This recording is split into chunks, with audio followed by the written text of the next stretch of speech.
nai ta na na na nai tai nai na na nai nai tai nai na na na nai tiri na na na na na na na na na na na na na na na na na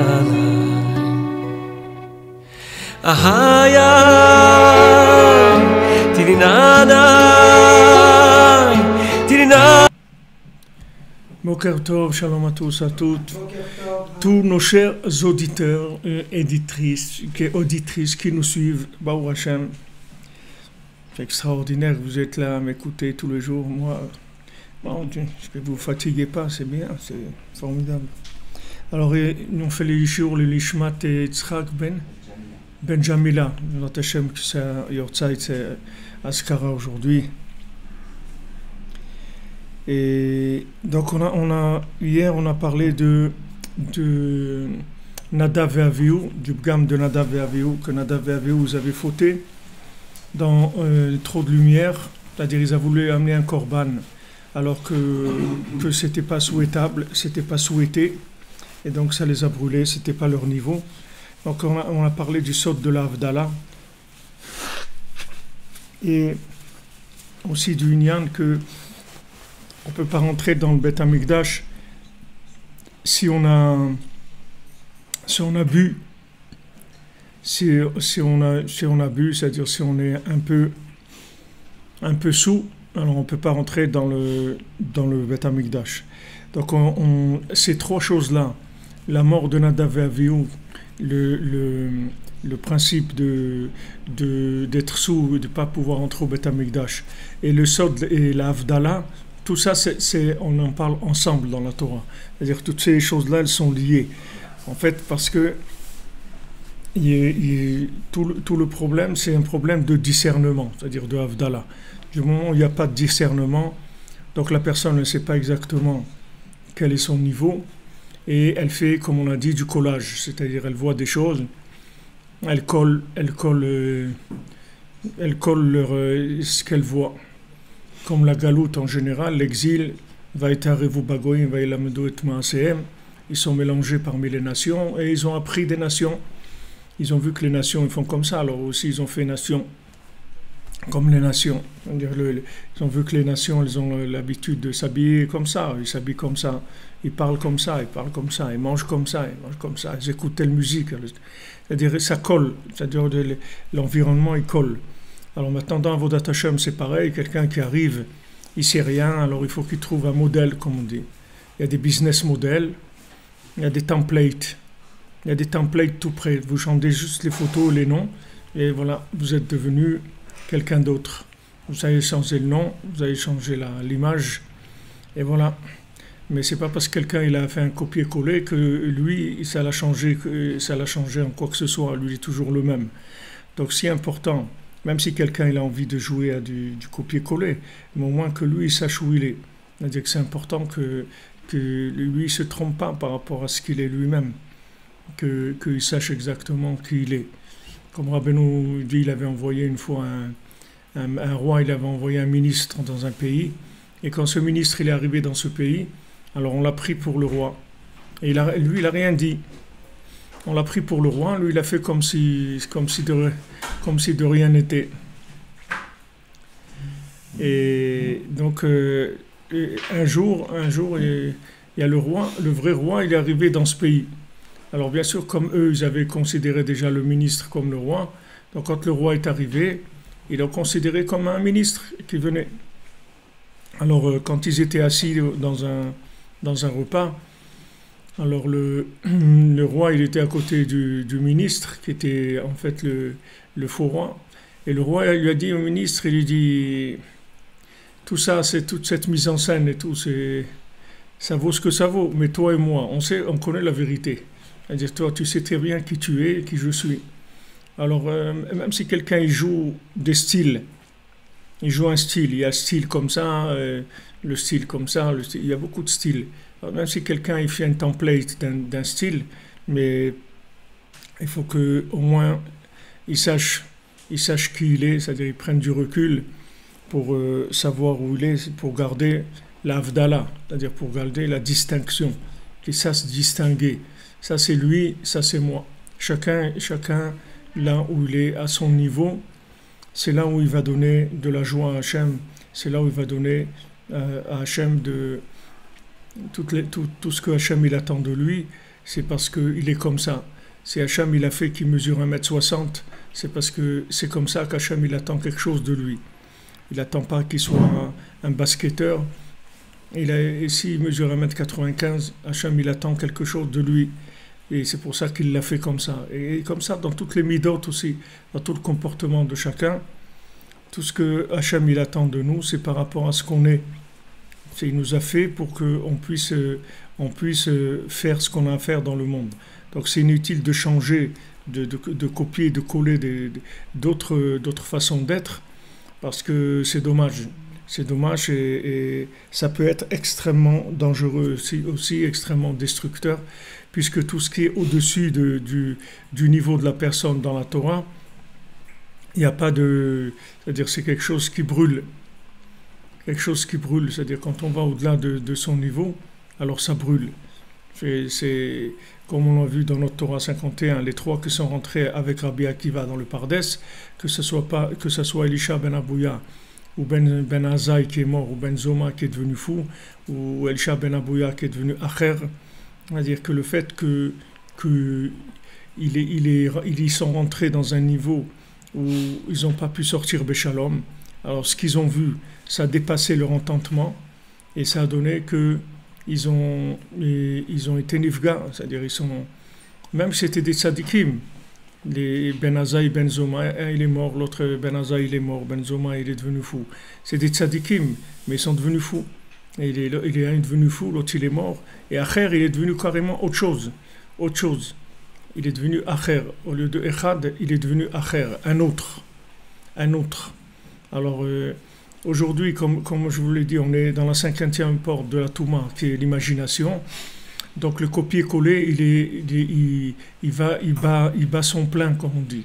C'est-à-dire tous les gens, ils voient des systèmes, ils voient des individus, ils voient des livres, ils voient des films, et ils essayent de coller au film. Quelqu'un il sort d'un film, il commence à avoir des attitudes comme l'acteur. Si l'acteur il balance un peu les épaules, alors lui aussi commence à faire comme ça, et trucs et tout. C'est comme ça, ça colle. C'est-à-dire les gens ils collent à ce qu'ils voient. Après, ils sont malheureux parce que leur vie, c'est pas comme le film qu'ils ont vu. Mais ce film, il n'existe pas, Bichlal. Tous ces gens-là aussi sont comme vous. Ils mettent des pantoufles et ils sont la même chose que vous. Ils ont des problèmes d'argent et des trucs, et comme vous, la même chose. Il n'y a aucune différence. Maintenant, ils ont joué un jeu pendant un moment, c'est tout. Alors, c'est pas la peine de copier. Il faut essayer de se trouver soi-même. Alors, quand on parle avec Hachem, et quand on parle en général avec les gens qui nous sont proches, qui nous sont chers, ça nous permet de nous trouver. Parce que Nafshi Yatsa Bedabero, mon âme, quand je parle, alors c'est mon âme qui s'exprime. Et mon âme, elle est ce qu'elle est. C'est-à-dire, je ne peux pas avoir l'âme de quelqu'un d'autre. Quand je m'exprime, alors j'exprime ce qu'il y a dans mon âme. Et à ce moment-là, ça me permet de me retrouver. Alors, c'est Rabbi Nathan, il dit, page 36, Ot mem vezeu beatzmo, c'est deuxième colonne. Et ça aussi, c'est justement l'interdiction qu'il y a pour quelqu'un qui a bu du vin de rentrer dans le Beth Amikdash. Que ça a été juxtaposé à la mort de Nadav et Avihu. Et les Chachamim, ils ont dit, une des choses qu'ils ont fauté, c'est qu'ils sont rentrés dans le Beth Amikdash alors qu'ils avaient bu. Parce que ça, c'est le principal de l'interdiction de boire du vin.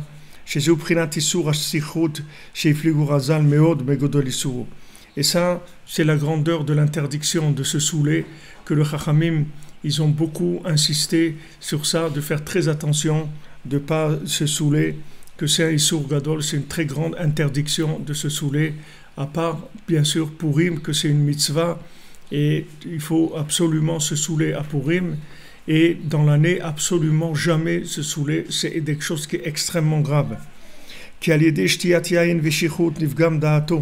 Parce que quand quelqu'un boit du vin et il se saoule, alors son da'at, il s'abîme, c'est-à-dire il perd la distinction. Vous voyez, quand quelqu'un est sous, il perd la distinction. Il voit des gens, il ne reconnaît pas les gens, il dit n'importe quoi, parce qu'il a perdu le date, c'est-à-dire il a perdu la conscience qui lui donne la distinction. Et le problème, c'est qu'il va au-delà de ses limites, c'est-à-dire il sort de ses limites. Comme quand il y a des limites de vitesse, que quand quelqu'un dépasse des limites de vitesse, alors ils lui font le test pour voir s'il a bu, parce que quand quelqu'un a bu, il a tendance à sortir de ses limites. Donc quand quelqu'un, quand c'est maintenant la voiture, ça peut se régler par des points, je sais pas, en moins, ou retrait de permis, ou des choses comme ça, ou une amende. Mais spirituellement, quand on va au-delà de notre niveau, ça peut être une catastrophe, ça peut être quelque chose d'extrêmement dangereux.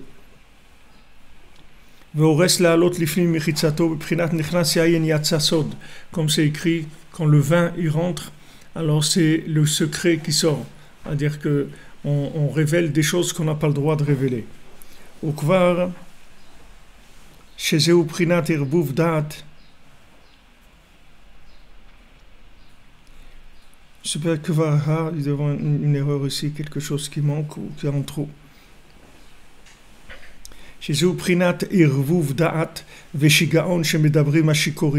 Voilà, c'est ça le nial que les sous ils commencent à dire des folies, des bêtises.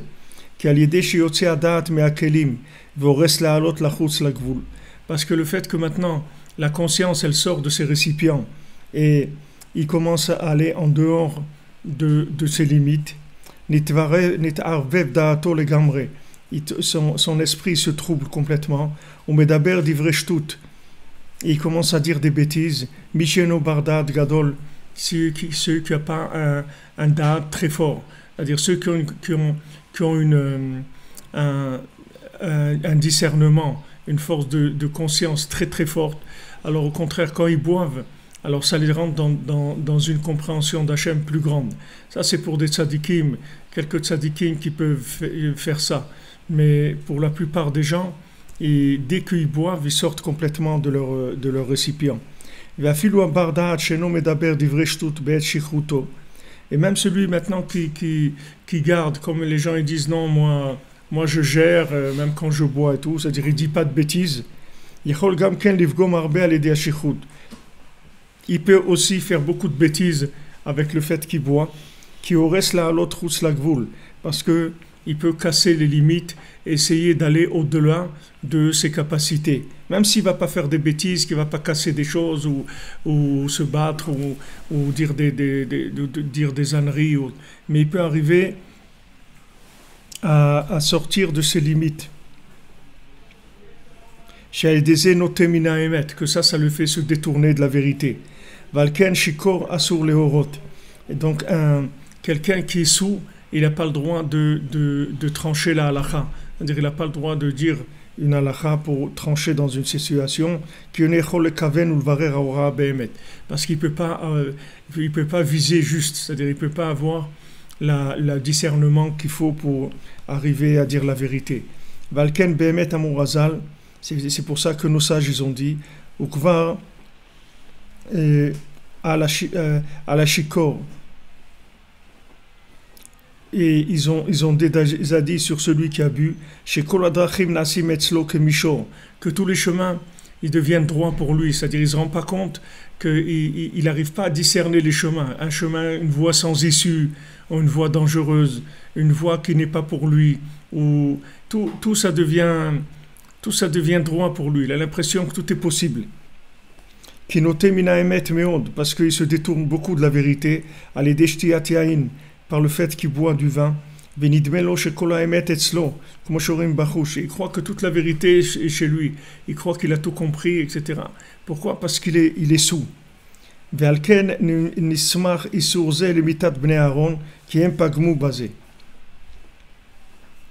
Et c'est pour ça que ça a été juxtaposé à la mort de Nadav et Avihu, les enfants d'Aaron, parce qu'ils ont fauté là-dedans. Donc maintenant, ici, il parle du vin mamash, c'est-à-dire de ne pas boire de l'alcool ou de whisky ou de la boucha ou de la vodka, tout ça. que à Purim. À Purim, il faut y aller, même si quelqu'un il n'aime pas. À Purim, il est obligé de boire. Mais dans l'année, il faut faire très attention.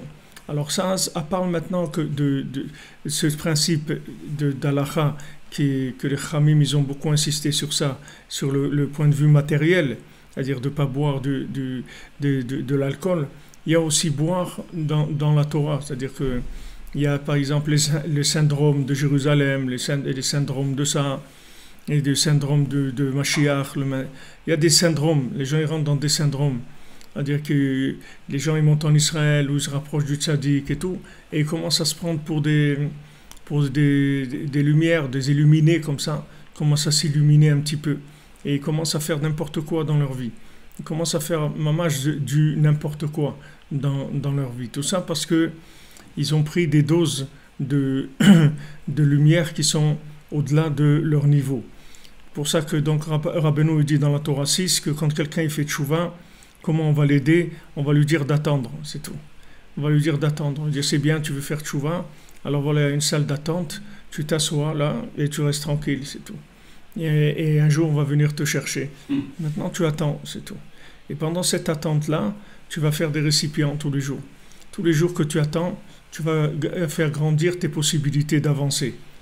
Donc tu attends le temps que ça va durer, on ne sait pas, ça peut durer quelques années, quelques dizaines d'années même. Mais à la fin, tu vas rentrer.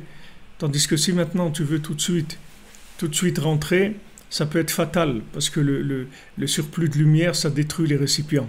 Et détruire les récipients, ça veut dire que la personne, elle devient aigrie, elle devient haineuse, elle se décourage, elle rentre dans des nerfs. Il y a beaucoup de conséquences du ribouille or qui entraînent des dépressions terribles. Donc la chose qu'il faut faire attention, c'est spirituellement aussi de ne pas se saouler. C'est-à-dire de faire attention, de rester à sa place et de savoir tout le temps qui on est.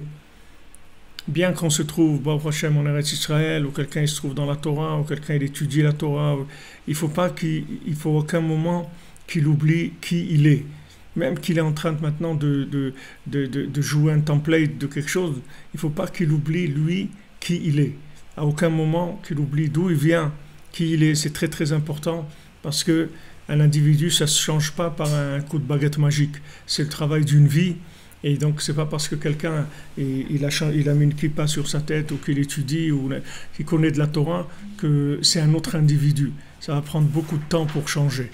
Donc, la lumière, il faut qu'elle soit adaptée, le niveau de lumière, au niveau de récipient. Sinon, c'est fatal. C'est quelque chose qui est fatal.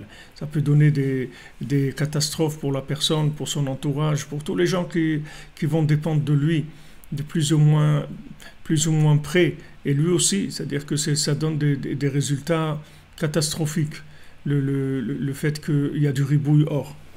Et donc, comme je vous l'ai dit, que nous, on est dans cette épreuve-là plus que toutes les générations qu'il y a eu avant nous, parce que nous, on est dans l'imaginaire, dans la 50e porte, dans le Sha'ar HaNun, dans lequel il n'y a pas de midot. Il n'y a pas de midot, il n'y a pas de mesure.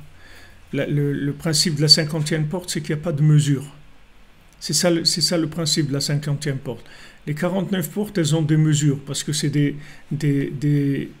combinaisons de midot, de sphirot.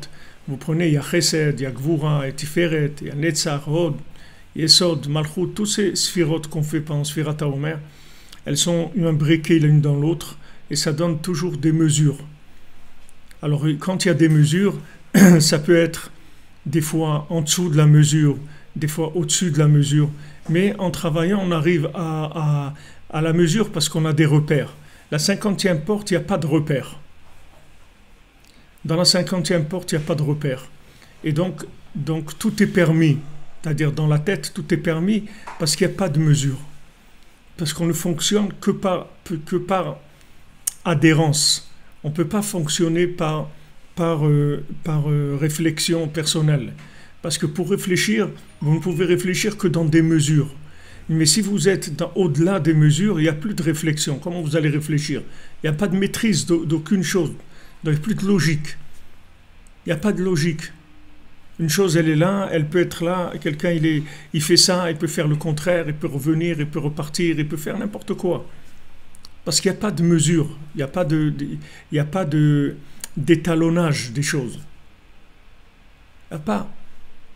Il dit, Mishnah Bura, le Chafetz Chaim, il dit dans le Chot Shabbat, dans le Chot Muktzeh, dans Shabbat, il dit que ça n'existe pas chez nous le statut de Talmid Chacham. C'est-à-dire, il faut savoir aujourd'hui qu'un Talmid Chacham, ça n'existe plus.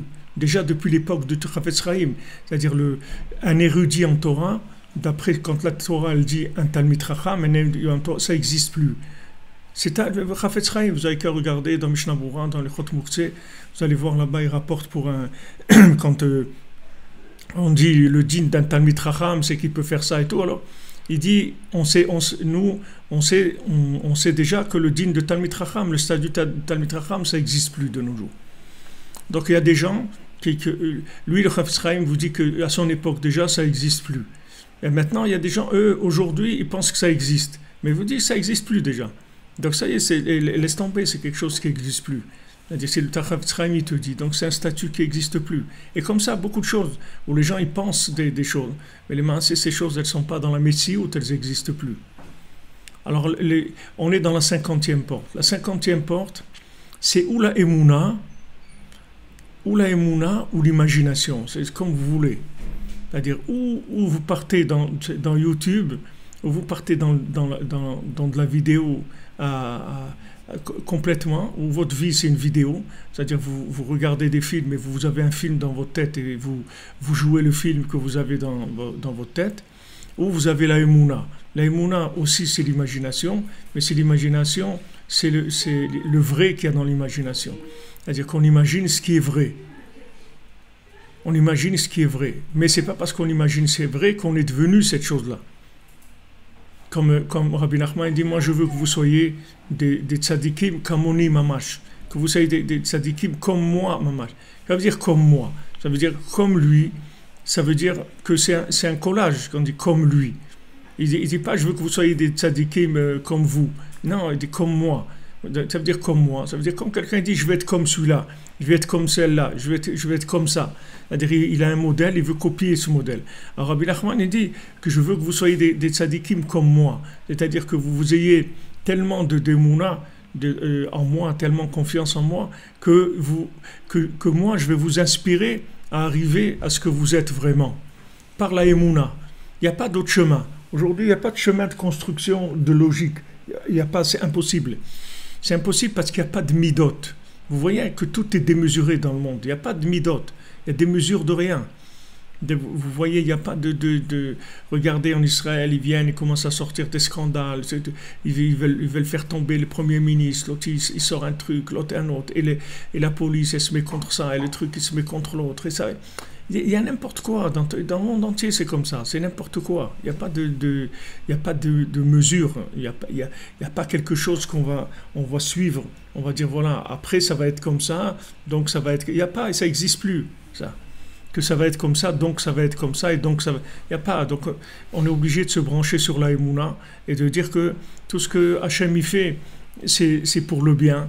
Et que, voilà, on a confiance en lui. On prie et on avance. Mais avoir des résultats logique, avoir une analyse logique, on ne peut pas avoir d'analyse logique, c'est impossible. C'est quelque chose qui est impossible. Comme dans les élections en Amérique, tous les statistiques, elles ont dit que Trump, il n'allait pas passer, et il est passé. Alors, qu'est-ce qu'il y a eu?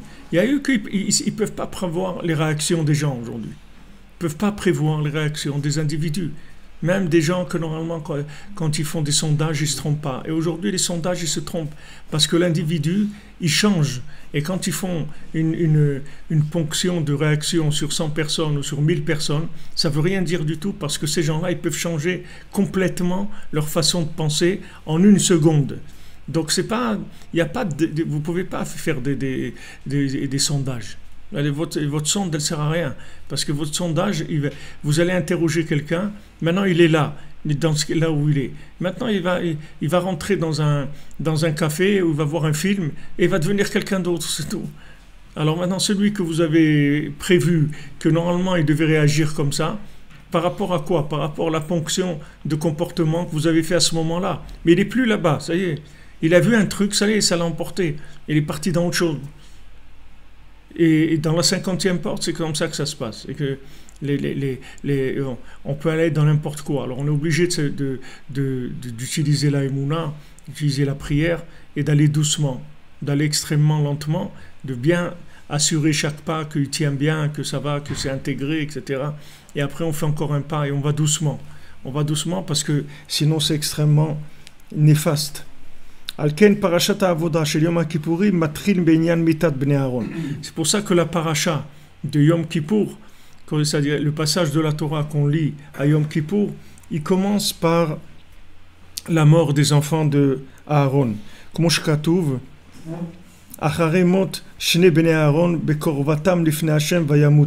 Comme c'est écrit après la mort des deux enfants de Aaron, quand ils se sont rapprochés devant Hachem et ils en sont morts.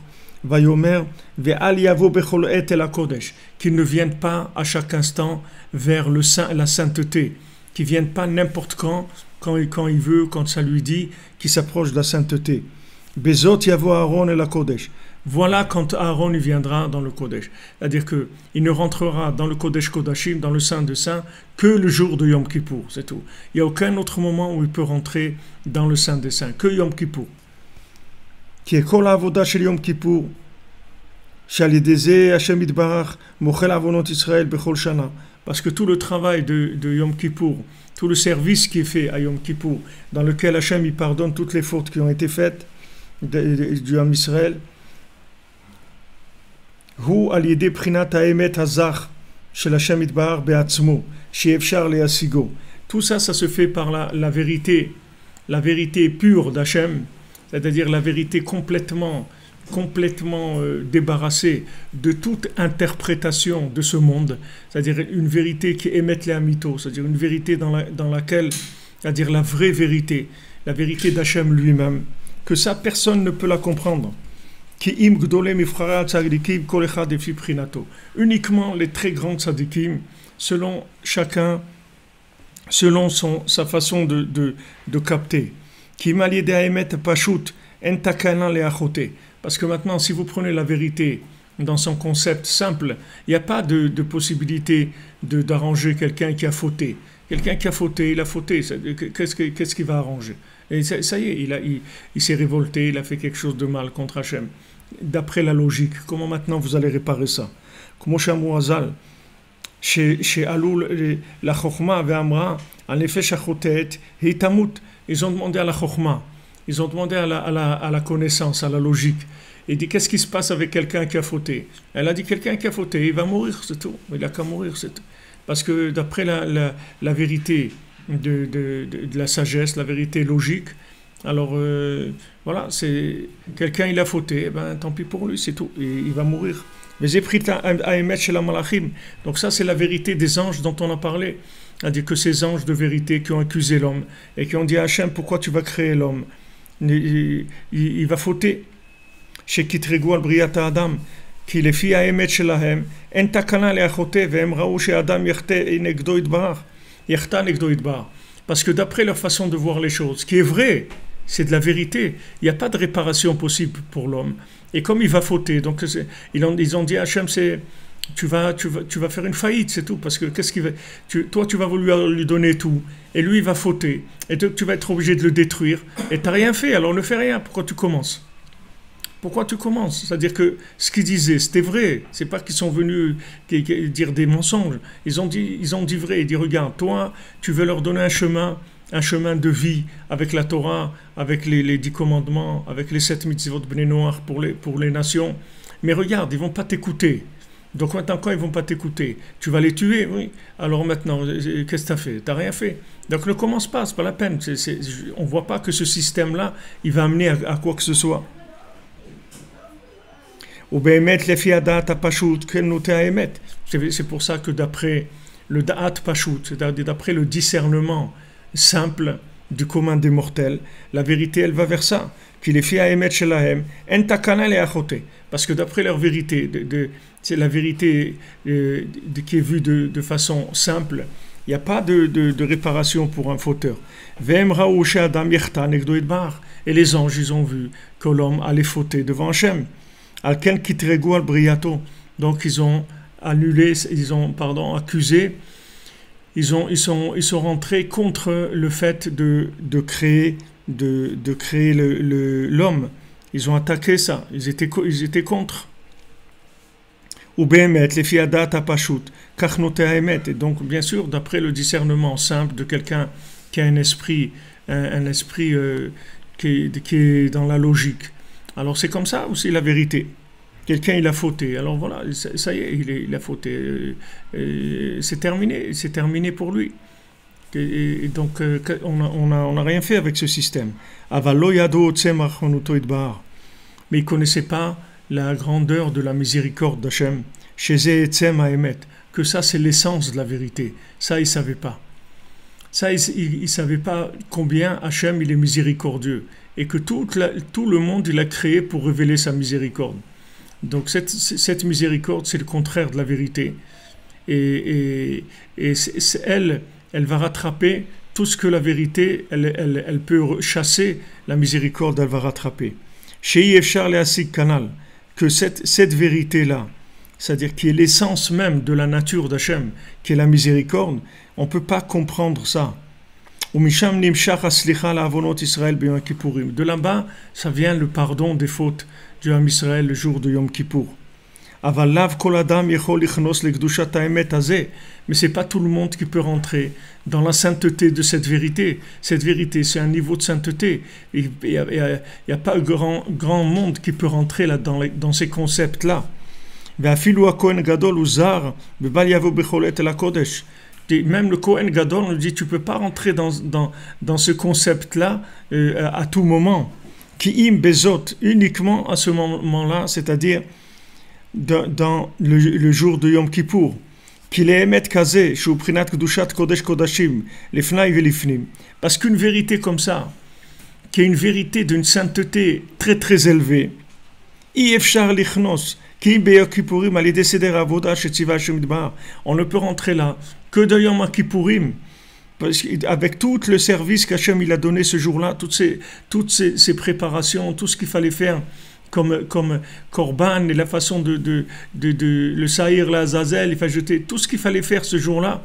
C'était tout qui était spécialement fait pour ce jour de Yom Kippour. Et à ce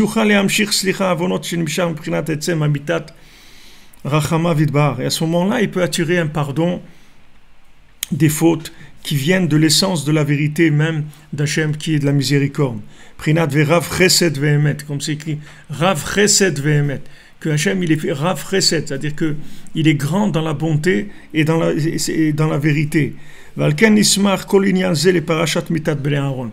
C'est pour ça que tout ça a été juxtaposé à la mort des enfants d'Aaron, qui aiment pas gmou basé, parce que eux ils ont fauté dans cette chose-là. Et le fait qu'ils ont fauté dans cette chose-là, ça venait du fait qu'ils étaient prêts. C'est-à-dire que comme ils étaient prêts, alors ils sont cru que c'était permis, que tout était permis. Une fois, Rabbeinu jouait, et Rabbeinu il a rapproché les aristocrates de Ouman. Il y avait 3 aristocrates à Ouman, un qui s'appelait Lando, un qui s'appelait Wiesel, un qui s'appelait Hirschberg. Rabbeinu les a rapprochés, c'était des gens, des très grands philosophes, des très grands hérétiques, et des très grands philosophes qui étaient reconnus mondialement et qui étaient très très chouchoutés du tsar de Russie. Et Rabbeinu il les a rapprochés et ils sont devenus des grands balais de tchouva, mamash, ils ont fait tchouva de façon extraordinaire. Alors Rabbeinu il jouait souvent avec eux aux échecs. Il jouait aux échecs avec eux. Et quand il jouait aux échecs avec eux, alors ça se détendait un petit peu l'atmosphère. Donc ils n'avaient plus la même crainte de Rabbeinu, parce que bon, ils jouent aux échecs, il y a le jeu, etc. Donc ça détendait les... Et une fois, ils jouaient aux échecs, alors avec Rabbeinu, Rabbi Nathan et Rav Naftali sont rentrés. Et quand Rabbi Nathan et Rav Naftali rentraient devant Rabbeinu, ils étaient au garde à vue, ils avaient peur, ils étaient dans une crainte devant Rabbeinu. Alors Rabbeinu, il leur a fait il leur a fait signe, il a dit ne vous inquiétez pas. Ça c'est avec eux et ça c'est avec vous. Et vous devez vous comporter comme vous vous comportez. Je suis obligé de passer par ces chemins-là pour pouvoir les rapprocher. C'est que comme ça, parce que si je rentre pas dans leur façon d'être, alors ils vont pas se rapprocher. Mais vous, restez à votre place. Alors si vous voulez, les preuves qu'on a aujourd'hui de ribouille or, de trop de lumière, justement de se unir, de se saouler, d'être sous dans nos connaissances d'Hachem, d'aller au-delà.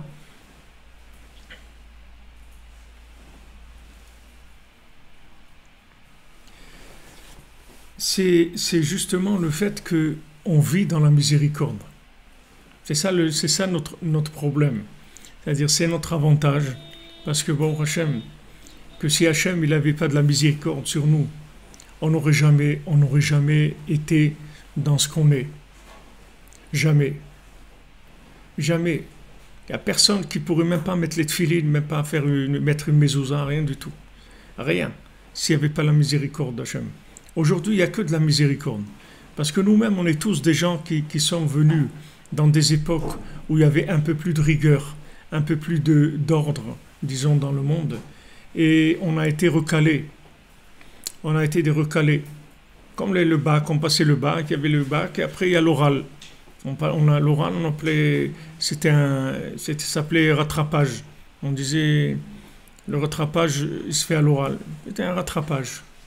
Maintenant, Hachem, il a fait déjà l'écrit, l'oral, il a déjà fait des centaines de... Mais tout ça, on a été recalé. Donc maintenant, Hachem, il est arrivé à diriger le monde avec une miséricorde totale. C'est-à-dire que tout celui qui va venir, il va parler à Hachem. Alors Hachem, il va lui pardonner toutes ses fautes. Comme Rabbi Nachman dit, si tu parles avec Hachem tous les jours, alors toutes tes fautes, elles sont pardonnées. Et non seulement elles sont pardonnées, mais tes fautes, ça va devenir des mérites. C'est-à-dire que tu vas les transformer en mitzvot, tes averot. Si tu parles avec Hachem tous les jours. Alors maintenant, ça, c'est de la miséricorde totale, oui, puisque maintenant, c'est du gratuit. Puisque maintenant, tu payes plus. Tu viens juste, tu fais des comptes rendus, tu passes l'oral. C'est-à-dire, tu viens, tu passes l'oral devant Hachem. L'écrit, tu as échoué. C'est-à-dire, tu as échoué selon les écrits. Maintenant, on va te rattraper à l'oral. C'est-à-dire, tu vas venir, tu vas parler avec Hachem. Et avec ça, tu vas réussir comme si tu avais fait tous les écrits. Bon, donc ça vient d'une miséricorde. Parce que normalement, il y a eu l'écrit. Tu vois bien, les autres, ils ont réussi. Tu vois bien, il y a le Rabbi Akiva, voilà, il y a le Rabbi Tarfon, voilà, Rabbi Shimon Bar Yochai, tu vois, ils ont réussi à l'écrit. Donc pourquoi on va te faire à toi voilà, toi aussi passe l'écrit. Hein, dis, pardon monsieur, j'ai échoué. Ok, tant pis. Combien de ça fait ça c'est de temps que tu passes le bac? Ça fait 65 ans à peu près que je passe le bac tous les ans. Bon, alors bon, ça y est, rentre dans une maison de retraite et ça y est, termine, c'est tout. Qu'est-ce qu'on va faire? Non, mais vous n'avez pas quelque chose pour moi? Non, il n'y a rien. Maintenant, Hachem, il vient, il amène de la miséricorde. Il dit, voilà, ok, je vous fais passer à l'oral. Venez à l'oral, venez parler avec Hachem. Et avec ça, on pardonne tout. Ok. Alors on a des méthodes simplifiées. On a on baisse les tarifs. On essaie de nous rapprocher au maximum. Mais le problème, c'est que non, comment Hachem il amène cette miséricorde? Il l'amène par la 50e porte. Donc dans la 50e porte, il y a une miséricorde totale. Quand on est sorti d'Égypte, on est sorti à la 49e. Donc il y a 80% qui ont été recalés. Il y a 20% qui sont sortis, 80% ils sont restés en Égypte, d'accord? Ça c'est la 49e porte. Maintenant la 50e porte, tout le monde peut rentrer. Il n'y a pas de problème, tout le monde peut rentrer. Dans n'importe quel état dans lequel tu es. Parce que c'est miséricorde totale, d'accord? Mais il y a une chose que tu dois faire attention. C'est tout du gratuit. Tu n'as rien payé. Tu ne payes rien. C'est-à-dire, il n'y a rien qui est à toi. Tu n'as pas de mérite du tout. Tu n'as aucun mérite du tout. Donc maintenant, quand tu sais que tu n'as pas de mérite, tu ne vas pas te prendre au sérieux.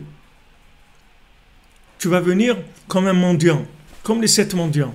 Tout, ils ont obtenu par la mendicité, c'est-à-dire par la conscience de la pauvreté dans laquelle ils étaient. Il dit, je sais que de moi-même, je suis rien, mais je sais qu'Hachem, il peut tout me donner. Mais à aucun moment, il faut que tu oublies dans quel rapport tu te trouves avec Hachem. À aucun moment, quand tu es en Eretz Israël, tu dois commencer à dire « Ouais, mais c'est quoi ça ?» Ça veut dire c'est quoi ça? Qu'est-ce qu'il y a des revendications? Qu'est-ce que... Attends, viens, on va voir la liste. Vous savez, c'est quand vous approchez, quand vous arrivez des fois à l'aéroport et qu'ils regardent la liste des passagers là. Vous avez toujours peur que votre nom ne soit pas sur la liste. Des fois, ça arrive comme ça. Qui dit, mais attendez, vous n'êtes pas sur la liste là. Il dit, attendez, moi j'ai pris mon billet, on ne voit pas. Bon, mettez-vous de côté là, puis on va s'occuper de vous après. Ça arrive des fois qu'on n'est pas sur la liste. Maintenant, il faut savoir qu'aujourd'hui, il n'y a personne qui est sur la liste. On remplit, dès que c'est plein, l'avion, on dit, bon, ça y est, c'est plein, attendez, il va y avoir un autre avion. Et tout. Il n'y a personne qui est sur la liste. Parce qu'il n'y a personne qui peut être listé. Parce que d'après ce qu'on est, on ne peut avoir affaire que à la miséricorde d'Hachem. Donc cette miséricorde d'Hachem, c'est extraordinaire, c'est merveilleux, puisque Hachem, il est arrivé à ce qu'il voulait, c'est-à-dire de faire fonctionner le monde que d'après sa miséricorde. Mais faites attention. Il ne faut pas que vous preniez au sérieux, c'est tout. Commencez pas à jouer.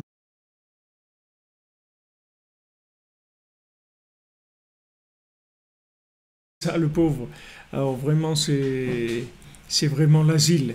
Il lui faut vraiment l'asile, parce que ça veut dire qu'il est vraiment complètement fou. C'est-à-dire de savoir que tout est gratuit et de venir avoir le comportement de quelqu'un qui a payé, ça c'est vraiment de la folie totale. Donc on te demande aujourd'hui une seule chose, c'est de dire merci, merci Hachem, merci pour tout ce que tu me donnes. Et je sais que tout ce que tu me donnes, à part la vie de mon corps, de mon âme dans mon corps, tout ce que tu m'as donné dans ma vie, je sais que je ne peux rien payer du tout. Donc d'abord, ça m'ouvre des portes, parce que je peux oser beaucoup de choses. Du moment où c'est gratuit, donc je peux oser beaucoup de choses, puisque c'est gratuit, puisque je vois bien que ce que j'ai, je ne l'ai pas payé. Donc pourquoi je ne vais pas demander plus à Hachem? Tandis que si maintenant je vis en fonction de mon porte-monnaie, il faut toujours que j'ai un rapport entre mon porte-monnaie et ce que je vais acheter. Mais si maintenant, comme Rabbeinu dit dans le Sipur HaMaasiot, dans le premier conte à la fin, et quand ils lui ont indiqué que la princesse disparue, elle était sur la montagne au nord et le château en pierre précieuse, ils lui ont dit elle se trouve là-bas. Alors tu peux aller la chercher, là-bas. Donc il a amené le petit vent, il a amené le second du roi là-bas, et il lui a dit regarde, là-bas tout est cher. C'est-à-dire tu vas pas pouvoir payer, tout est très cher. Donc voilà, je te donne une petite poche, et chaque fois que tu as besoin, tu mets ta main dans la poche et tu vas sortir l'argent de ce que tu as besoin. C'est pas qu'il lui a donné beaucoup d'argent, il lui a donné juste un petit sac dans lequel, quand il a besoin d'argent, il met sa main, il sort et il y a de l'argent. Donc ça il lui a donné comment arriver gratuitement à la trouver, puisque maintenant, là-bas, il faut beaucoup d'argent. Lui, il n'a pas. Donc il lui donne un petit sac, et qu'il met la main dans le sac, il sort ce qu'il a besoin chaque fois. Chaque fois, il sort ce dont il a besoin. Mais à aucun moment, il peut se prendre pour un millionnaire. À aucun moment, il peut se prendre pour un milliardaire, ni pour un millionnaire, parce que Béhémet, il n'a rien du tout. C'est-à-dire, le sac, il est vide complètement. Mais quand il a besoin, il met la main et ça vient. Mais quand il n'y a pas besoin, il n'y a rien. Il n'y a rien du tout. Donc c'est du gratuit total. Mais ça marche. Ça marche, mais c'est entièrement gratuit. Il faut faire attention. Si maintenant lui vient et dit, ouais, mais moi, je, moi je suis riche, on va lui dire, montre-nous ta richesse. Où elle est ta richesse? Ben voilà, regardez, tout ce que je veux, je peux avoir. Comment tu as tout ce que tu veux? Tu l'as par miséricorde d'Hachem. Mais ton sac, il est vide. Si on vient maintenant voir ton compte en banque, il est vide. Mais seulement chaque fois que tu tires un chèque, il y a quelqu'un qui met l'argent pour qu'il soit couvert, c'est tout. Mais quand ton compte, il est tout le temps vide, il n'y a rien. C'est-à-dire, sache que tu n'as rien. Tu n'as rien du tout. Tu n'as que la miséricorde d'Hachem. Parce que si maintenant tu crois que tu avais quelque chose, pourquoi tu es là aujourd'hui?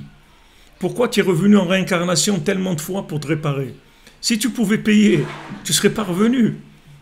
Il y en a beaucoup, Baruch Hashem, qui ne sont pas là aujourd'hui, qui sont parvenus, parce qu'ils ont terminé, c'est tout. Ils ont fait leur travail, ils ont réparé ce qu'ils avaient à réparer. Ça, ils n'ont plus rien à faire ici. C'est des gens qui pouvaient payer. Ah, maintenant, aujourd'hui, tu es revenu 10 fois, 20 fois, 30 fois. Ok, tu vois bien que tu n'as pas pu payer. Tu es passé à telle époque, tu n'as pas pu payer. Ok. Donc maintenant, tu es d'accord que tu n'as rien. Et que maintenant, on va utiliser la miséricorde pour te rapprocher. Donc maintenant, qu'est-ce que tu viens avec des revendications ou une vérité bidon là qui tient pas la route? Qu'est-ce que tu viens avec ta vérité? On est tous dans la mélasse, on est tous au même niveau. Pourquoi pas avoir un peu de considération et de respect les uns pour les autres et d'amitié, d'affection les uns pour les autres? On est tous à la même enseigne. Il n'y a personne aujourd'hui qui est mieux qui que ce soit parce qu'on est tous des mendiants. On vit tous dans la mendicité. Il n'y a personne, même quelqu'un qui se croit, parce qu'il a mis la main dans le sac plusieurs fois, il a sorti beaucoup d'argent puisqu'elle a eu besoin. Alors il va croire que maintenant il est grand. Il n'est pas grand.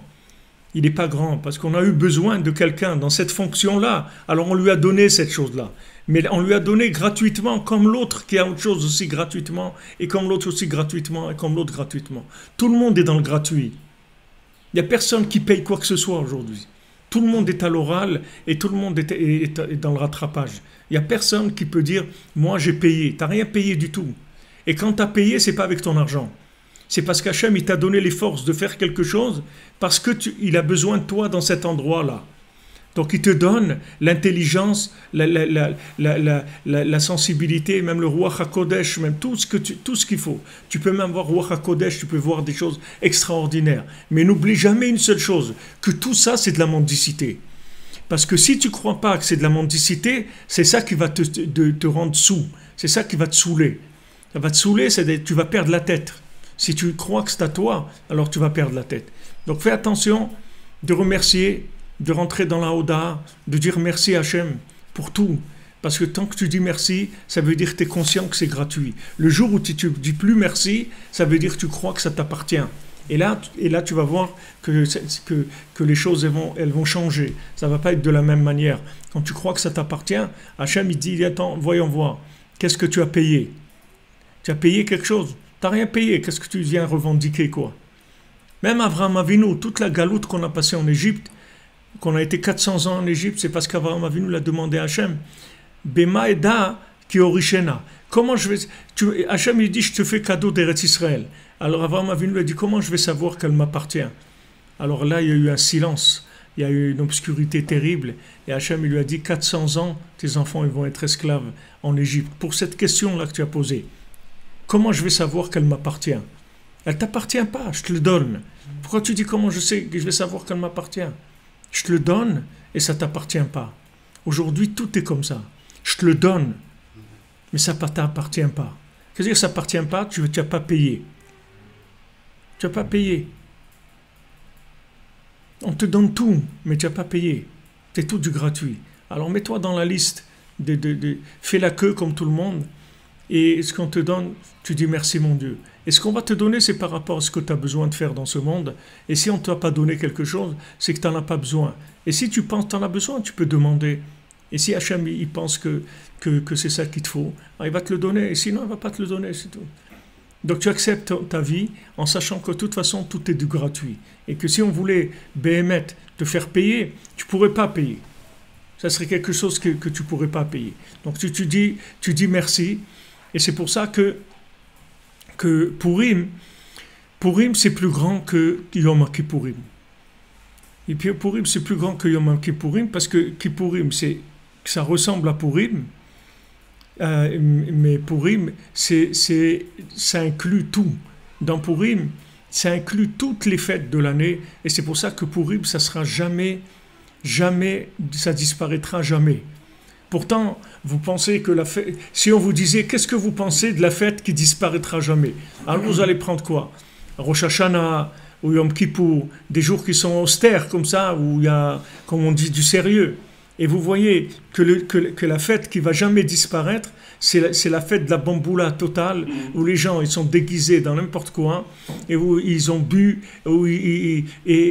mais surtout, il y a de l'amitié, il y a de l'échange, on s'échange, on donne des cadeaux les uns aux autres, on donne des repas, on donne de la tzedaka aux pauvres. C'est écrit à Purim, c'est écrit dans la halakha que dans l'année, quand quelqu'un te demande la tzedaka, tu peux dire, bon, je vais voir, est-ce que tu as une attestation du rabbin ou un truc comme quoi. Alors, tu veux vérifier avant de lui donner. Mais Purim, tu n'as pas le droit de vérifier. Celui qui te demande, tout celui qui tend la main, on lui donne. Et ça, c'est valable pour Hachem aussi. Il y a des gens à Purim, ils passent la plupart de la journée et de la nuit au kotel, en train de demander, c'est tout. C'est-à-dire, ils sont là-bas, ils demandent parce qu'ils savent que c'est un jour où Hachem, il dit, tout celui qui tend la main, je lui donne. Tout celui qui tend la main ce jour-là, je lui donne. Nous, on fait ça avec les autres, et lui, Hachem, il fait ça avec nous. Donc c'est un jour de miséricorde totale, de gratuité totale, où on passe aucun examen de conscience, ni de rien du tout. On regarde personne, on donne à tout le monde. Ça, c'est l'esprit de la Géoula Harona. Ça, c'est l'esprit dans lequel nous, on est en train de vivre aujourd'hui. C'est-à-dire, toute notre vie, elle est sur le schéma de Purim. C'est de la gratuité totale. Mais ne te prends pas au sérieux, tout ce qu'on te demande. Ne crois pas que tu es méritant. Bon, Hachem, il a eu pitié de toi, il t'a donné ça, et ça, et ça, et ça. Une seule chose qu'on te dit, dis merci mon Dieu, c'est tout. Rien que merci mon Dieu. Rien que merci mon Dieu. Comme Rabbeinu, il a dit à quelqu'un, tu as regardé le ciel aujourd'hui. Il a dit quoi? Il dit regarde, tu es tellement occupé. Est-ce que tu regardes le ciel? Est-ce que tu dis merci à Hachem? Est-ce que tu dis merci mon Dieu pour ce qu'il t'a donné? Est-ce que tu crois que ça t'appartient pour te permettre de ne pas dire merci? Dis merci, sois content, fais du chesed avec les autres, donne aux autres, parce que de toute façon, c'est pas à toi. Tu n'as rien, tu as une petite poche vide, elle est toujours vide, et quand tu as besoin, tu mets la main, tu sors. Alors il y a quelqu'un, lui, il n'est pas conscient de ça. Alors donne-lui, mets ta main dans ta poche, donne-lui à lui aussi. Donne à l'autre, offre-lui, fais-lui un sourire. Offre-lui un sourire. Rabbeinu dit, quelqu'un qui sourit, il peut refaire vivre un autre. Il sourit, c'est tout. Tu fais comme ça, tu tires là. Même si tu n'as pas envie de rire, c'est pas grave. C'est pas grave. Pour faire plaisir à quelqu'un, tu souris. Tu souris pour faire plaisir, pour que ça fait un soleil dans la vie des gens. Quelqu'un qui sourit. Tu souris, c'est tout. Parce que tu sais, c'est gratuit. C'est pour ça que tu peux sourire. Et tu peux vraiment rigoler.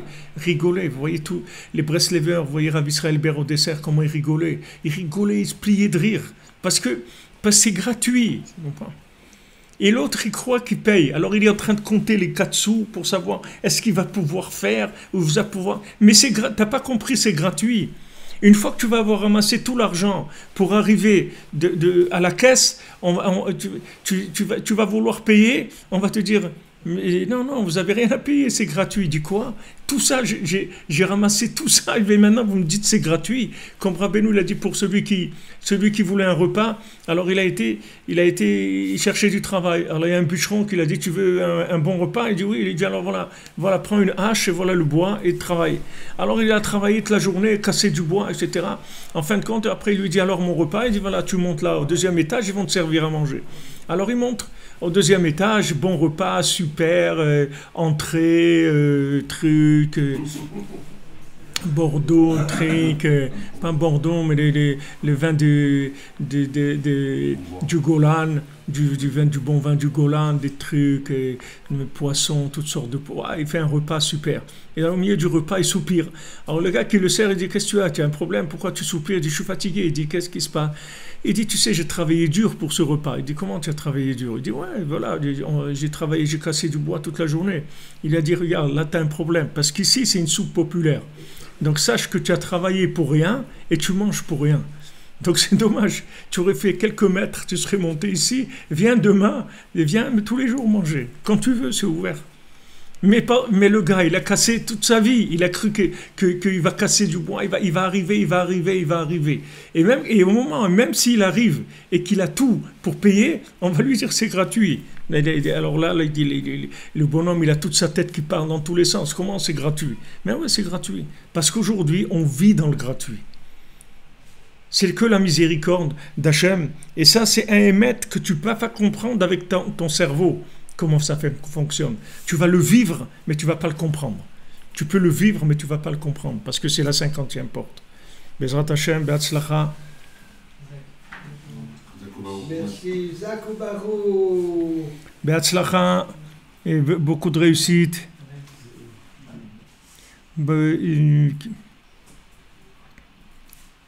Pour la personne de Nantes, là, qui dit qu'elle était dans une dépression et tout, Bezrat Hashem, avec Rabbi Nachman, vous allez sortir de toutes les dépressions, de toutes les pressions. Vous allez arriver à la joie, à la gratuité de l'existence, au droit à l'existence, au droit au bonheur par gratuité. Il n'y a rien à payer du tout.